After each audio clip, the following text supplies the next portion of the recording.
Bonsoir à tous, bienvenue sur Bonjour Cast français, je m'appelle Philippe. Et moi, c'est Sophia. Bonsoir, chers auditeurs. Nous sommes ravis de vous retrouver ce soir. Aujourd'hui, nous allons parler d'un sujet très important pour toutes les familles. Sophia, tu sais de quoi il s'agit ? Oui, Philippe. Nous allons discuter de la planification financière familiale.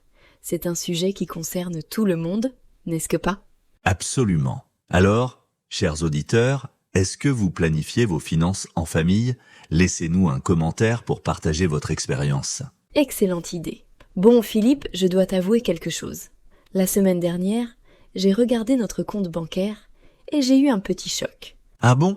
Qu'est-ce qui s'est passé ? Eh bien, nous avons dépensé beaucoup plus que prévu ce mois-ci. Entre les courses, les sorties avec les enfants et les petits achats ici et là, l'argent disparaît très vite. Je comprends parfaitement. C'est exactement pour cette raison qu'il faut planifier. Ma femme et moi, nous avons commencé à faire un budget mensuel il y a 6 mois. Vraiment ? Et comment ça se passe ? Au début, c'était un peu difficile. Nous nous asseyions ensemble chaque début de mois avec un café et nous notions toutes nos dépenses prévues. Toutes les dépenses ? Même les petites choses ? Oui, même le café du matin. C'est important de tout inclure. Le loyer, l'électricité, l'eau, la nourriture, l'essence pour la voiture, les activités des enfants. Tout. Ça doit prendre du temps, non ? La première fois, oui.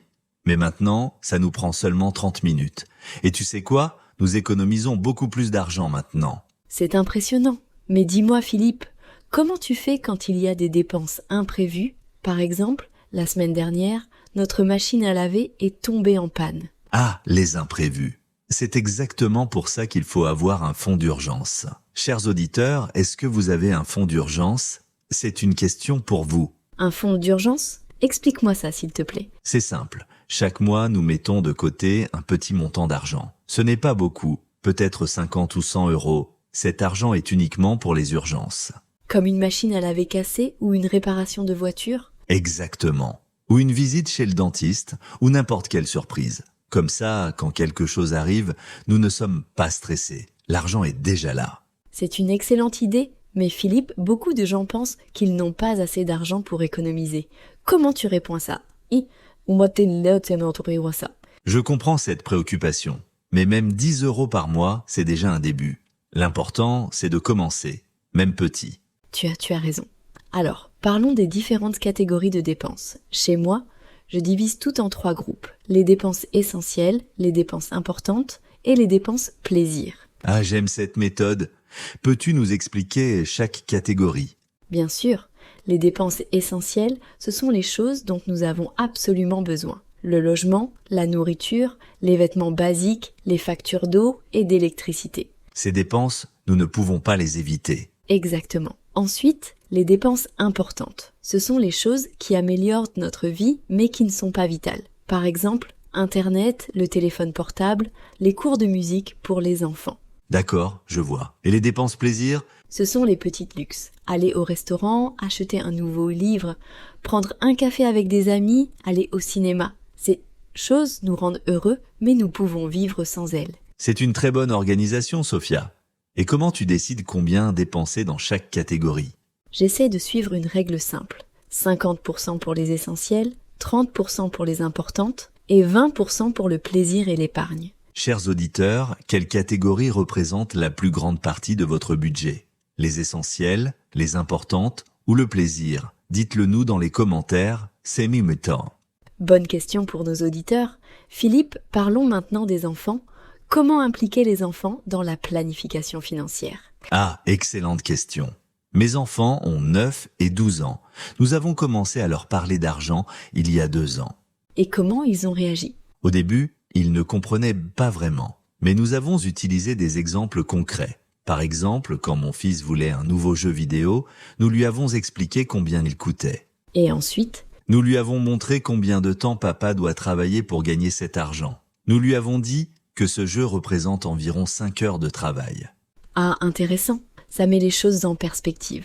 Oui, exactement. Maintenant, quand mes enfants veulent quelque chose, ils réfléchissent d'abord. Ils se demandent si ça vaut vraiment le prix. C'est une belle leçon de vie. Chez moi, j'ai commencé à donner de l'argent de poche à ma fille. Elle a 8 ans. Combien tu lui donnes ? 5 euros par semaine, mais il y a une règle. Elle doit diviser cet argent en 3 parties. Une partie pour dépenser maintenant, une partie pour économiser et une partie pour partager ou donner. J'adore ce système. Ça lui apprend à gérer son argent dès le plus jeune âge. Exactement. Et tu sais quoi? L'autre jour, elle a vu un jouet à 15 €. Elle a compris qu'elle devait économiser pendant plusieurs semaines pour l'acheter. Et elle l'a fait? Oui, elle a économisé pendant 1 mois. Et quand elle a finalement acheté le jouet, elle était tellement fière et heureuse. Plus que si je lui avais simplement offert. C'est magnifique, elle a appris la valeur de l'argent et la satisfaction de l'attente. Ce sont des leçons importantes. Absolument. Maintenant, parlons d'un autre aspect. Philippe, est-ce que tu planifies aussi pour l'avenir lointain? Je veux dire, pour la retraite ou les études des enfants. Oui, nous essayons. Ce n'est pas facile, mais c'est important. Nous avons ouvert un compte d'épargne spécial pour les études universitaires de nos enfants. Et tu mets combien de côté chaque mois? Pas beaucoup, 50 € par mois pour chaque enfant. Ça semble peu, mais sur 15 ans, ça fait une belle somme avec les intérêts. C'est vrai. Chaque petit montant compte quand on le multiplie sur plusieurs années. Exactement. Et pour la retraite, ma femme et moi avons aussi commencé à économiser. Même si la retraite semble loin, nous savons qu'il faut y penser maintenant. Sage décision. Tu sais, Philippe, beaucoup de gens me disent qu'ils veulent économiser, mais qu'ils ne savent pas par où commencer. Je comprends. Quand nous avons commencé, nous étions aussi perdus. Le premier pas, c'est de suivre toutes nos dépenses pendant 1 mois. Comment on fait ça? C'est simple. Chaque fois que tu dépenses de l'argent, tu le notes. Tu peux utiliser un petit carnet ou ton téléphone. L'important, c'est de tout noter, même 1 € pour un café. Et après ce mois? Après, tu analyses. Tu regardes où va ton argent. Souvent, les gens sont surpris. Ils découvrent qu'ils dépensent beaucoup pour des petites choses qu'ils ne remarquent même pas. Par exemple? Par exemple, acheter un café tous les matins. Ça semble petit, 3 €, mais sur 1 mois, c'est 90 €. Sur 1 an, plus de 1000 €. Waouh, c'est énorme! Chers auditeurs, avez-vous des petites dépenses quotidiennes qui s'accumulent? Partagez avec nous. Bonne question, Sophia. Mais attention, je ne dis pas qu'il faut arrêter tous les petits plaisirs. Le café du matin peut être un moment important de ta journée. Tu as raison, il s'agit de trouver un équilibre. Exactement. L'idée, c'est de dépenser consciemment, de savoir où va notre argent et de décider si ça nous rend vraiment heureux. J'aime beaucoup cette approche. Philippe, parlons maintenant des courses alimentaires. C'est une grande partie du budget familial, non? Oui, énorme. Chez nous, les courses représentent d'environ 20% de notre budget total. C'est beaucoup d'argent. Comment tu fais pour réduire cette dépense? Nous avons plusieurs astuces. Premièrement, nous faisons toujours une liste avant d'aller au supermarché. Nous ne l'achetons que ce qui est sur la liste. Ça marche vraiment? Oui, beaucoup. Avant, nous allions au supermarché sans liste. Nous achetions plein de choses dont nous n'avions pas besoin. Maintenant, avec la liste, nous économisons au moins 50 € par mois. C'est impressionnant. Quelle autre astuce tu as? Nous planifions nos repas pour la semaine. Le dimanche, nous décidons ce que nous allons manger chaque jour. Ensuite, nous faisons la liste de courses en fonction de ces repas. Ah, c'est intelligent. Comme ça, vous n'achetez pas de nourriture qui reste dans le frigo et qui se gâte. Exactement. Avant, nous jetions beaucoup de nourriture. Maintenant, presque rien. C'est bon pour notre budget et bon pour la planète. J'adore cette idée. Je vais essayer chez moi. Tu as d'autres conseils pour les courses? Oui, ne va jamais au supermarché quand tu as faim. Quand nous avons faim, nous achetons beaucoup plus, surtout des snacks et des choses sucrées. C'est tellement vrai. Moi aussi, j'ai remarqué ça. Quand j'ai faim, mon panier est toujours plus plein. Et une dernière chose, nous regardons les promotions, mais seulement pour les choses que nous achetons normalement. Une promotion sur quelque chose dont nous n'avons pas besoin n'est pas vraiment une économie. Sage conseil. Maintenant, Philippe, parlons d'un sujet plus difficile.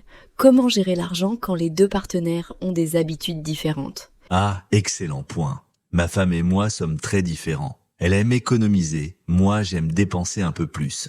Et comment vous trouvez un équilibre? Nous avons eu plusieurs discussions. Au début, c'était difficile. Parfois, nous nous disputions à propos de l'argent. C'est normal. L'argent est souvent source de conflits dans les couples. Oui, mais nous avons trouvé une solution. Maintenant, nous avons 3 comptes bancaires. Un compte commun pour les dépenses partagées et un compte personnel pour chacun. Intéressant. Comment ça fonctionne? Chaque mois, nous mettons tous les deux de l'argent dans le compte commun. Cet argent sert à payer le loyer, les courses, les factures, tout ce qui est partagé. Et l'argent personnel? C'est notre argent libre. Ma femme peut faire ce qu'elle veut avec son argent personnel. Moi aussi. Si elle veut économiser, parfait. Si je veux acheter quelque chose, je peux. Aucune dispute. C'est une excellente solution. Ça respecte l'indépendance de chacun tout en partageant les responsabilités communes. Exactement. Et ça a beaucoup amélioré notre relation. Nous ne nous disputons plus à propos de l'argent. Chers auditeurs, comment gérez-vous l'argent dans votre couple ou votre famille? Avez-vous un système qui fonctionne bien? Partagez vos idées. Très bonne question, Sophia. Maintenant, parlons d'un autre aspect important. Les objectifs financiers familiaux. Ah oui, les rêves et les projets. C'est important d'avoir des objectifs, n'est-ce que pas? Absolument. Un objectif donne une motivation pour économiser. Chez nous, nous avons 3 objectifs principaux cette année. Lesquels? Le premier, économiser pour des vacances en famille cet été. Nous voulons aller à la mer pendant 2 semaines. Le deuxième, réparer notre voiture qui est assez vieille. Et le troisième, commencer à économiser pour un nouveau canapé. Ce sont des objectifs concrets et réalisables. Comment tu les organises? Nous avons calculé combien chaque objectif va coûter. Les vacances, environ 2000 €. La voiture, 1000 €. Le canapé, 1500 €. Ça fait beaucoup d'argent. Oui, mais nous avons divisé ça sur toute l'année. Pour les vacances, nous économisons 170 € par mois. Pour la voiture, 85 € par mois. Et pour le canapé, 125 € par mois. Donc au total, vous économisez environ 380 € par mois. Exactement. Ça semble beaucoup, mais c'est faisable. Et le plus important, c'est que nous savons pourquoi nous économisons. Ça rend l'effort plus facile. C'est vrai. Quand on a un objectif clair, on est plus motivé. Moi aussi, j'ai un objectif cette année. Ah oui? Lequel? Je veux acheter un nouvel ordinateur pour travailler à la maison. Il coûte 1200 €. J'économise 100 € par mois depuis janvier. C'est super. Tu vas l'avoir dans combien de temps? Dans 12 mois, si tout va bien. Mais tu sais quoi? J'ai mis une photo de l'ordinateur sur mon frigo. Comme ça, chaque jour, je vois mon objectif. J'adore cette idée. C'est une excellente façon de rester motivé. Chers auditeurs, avez-vous des objectifs financiers cette année? Un voyage? Un nouvel appareil? Dites-le nous. Oui, nous aimerions savoir. Philippe, maintenant parlons des dépenses liées aux enfants. Les vêtements, les jouets, les activités, tout ça coûte cher. Tu as tellement raison, Sophia. Les enfants grandissent de vite. Chaque saison, ils ont besoin de nouveaux vêtements. Et ils veulent selon toujours le dernier jouet à la mode. Comment tu gères ça? Pour les vêtements, nous avons trouvé une bonne solution. Nous achetons certaines choses neuves, comme les sous-vêtements et les chaussures, mais pour le reste, nous allons dans des boutiques d'occasion. Les vêtements sont de bonne qualité? Oui, très bonnes. Souvent, ils sont presque neufs. Les enfants grandissent si vite que les vêtements ne sont pas vraiment usés. Et nous économisons au moins 50% par rapport au prix neuf. C'est une excellente idée. Et pour les jouets? Pour les anniversaires et Noël, nous achetons des cadeaux neufs. Mais pendant l'année, nous établissons des limites. Les enfants peuvent demander un jouet, mais ils doivent attendre leur anniversaire ou une occasion spéciale. Et ils acceptent ça? Au début, non, mais maintenant, ils comprennent. Et tu sais quoi? Ils apprécient beaucoup plus leurs cadeaux quand ils les reçoivent. C'est vrai. Trop de jouets tout le temps peut rendre les enfants moins reconnaissants.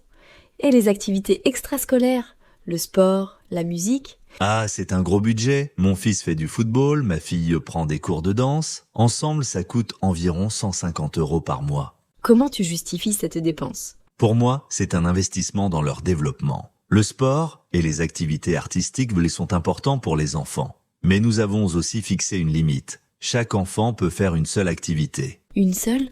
Oui, au début, mon fils voulait faire du football et du basketball. Nous lui avons expliqué qu'il devait choisir. C'était difficile, mais c'est aussi une leçon importante. On ne peut pas tout avoir. Sage décision. Ça leur apprend à faire des choix et à prioriser. Philippe, parlons maintenant des fêtes et des événements. Les anniversaires, Noël, les mariages. Comment tu gères ces dépenses exceptionnelles? Ah, les événements spéciaux. C'est un défi, c'est sûr. Nous avons une catégorie spéciale dans notre budget appelée événements. Comment ça fonctionne? Chaque mois, nous mettons 50 € dans cette catégorie. Sur un an, ça fait 600 €. Cet argent sert pour tous les événements. Les cadeaux d'anniversaire pour la famille et les amis, les décorations pour Noël, les cadeaux pour les professeurs. Et si un événement coûte plus que ce que tu as économisé? Alors, nous devons faire des choix. Par exemple, pour Noël, nous avons un budget fixe par enfant. Nous ne dépassons jamais ce budget, même s'il demande des cadeaux plus chers. Combien tu dépenses par enfant pour Noël? Environ 150 € par enfant. Ça peut sembler peu, mais avec 2 enfants, c'est déjà 300 €. Et avec l'argent pour les décorations et les repas de fête, Noël nous coûte environ 500 €. C'est raisonnable. Et les enfants sont contents avec ce budget? Oui, très contents. Nous les impliquons dans le choix des cadeaux. Ils font une liste de ce qu'ils veulent et ensemble, nous choisissons les meilleurs cadeaux dans notre budget. J'aime beaucoup cette approche. Ça leur montre que même Noël a des limites financières. C'est réaliste et éducatif. Exactement, Sophia. Et maintenant, un conseil important pour tous nos auditeurs. N'ayez pas peur de dire non aux dépenses. Tu peux expliquer? Bien sûr, parfois, nous ressentons la pression de dépenser. Un ami nous invite à un restaurant cher. La voisine organise une grande fête et nous devons apporter un cadeau coûteux. Les collègues partent en week-end et nous invitent. C'est vrai, c'est difficile de refuser ces invitations. Mais c'est important d'être honnête. Si nous ne pouvons pas nous permettre quelque chose, nous devons le dire. Nous pouvons dire « merci », mais non merci, ce n'est pas dans notre budget ce mois-ci. Et les gens comprennent? La plupart du temps, oui. Les vrais amis comprennent et respectent nos limites. Et si quelqu'un ne comprend pas, peut-être que ce n'est pas vraiment un ami. Sage parole. Il est important de protéger nos finances et de ne pas nous endetter pour faire plaisir aux autres. Absolument. Et parlons justement des dettes. Sophia, quelle est ton opinion sur les dettes et les crédits? Ah, sujet important. Pour moi, il y a deux types de dettes. Les bonnes dettes et les mauvaises dettes. Explique-nous la différence. Une bonne dette, c'est un emprunt pour quelque chose qui va augmenter de valeur ou améliorer notre situation à long terme. Par exemple, un prêt étudiant pour l'université ou un prêt immobilier pour acheter une maison. D'accord, je vois. Et les mauvaises dettes? Ce sont les dettes pour des choses qui perdent de la valeur immédiatement, comme acheter des vêtements avec une carte de crédit ou prendre un crédit pour partir en vacances. Je suis d'accord avec toi. Ces dettes sont dangereuses parce qu'elles ont souvent des taux d'intérêt élevés. Exactement. Parfois, les gens paient le double ou le triple du prix original à cause des intérêts. C'est terrible. Chez nous, nous avons une règle simple. Si nous ne pouvons pas payer quelque chose en liquide, nous ne l'achetons pas, sauf pour les grandes choses comme une maison ou une voiture. C'est une excellente règle. Chers auditeurs, avez-vous des dettes? Comment les gérez-vous? Nous aimerions entendre vos expériences. Oui, n'hésitez pas à partager. Sophia, avant de finir, j'aimerais parler d'un dernier point très important, l'assurance. Ah oui, l'assurance. Souvent, les gens pensent que c'est de l'argent gaspillé.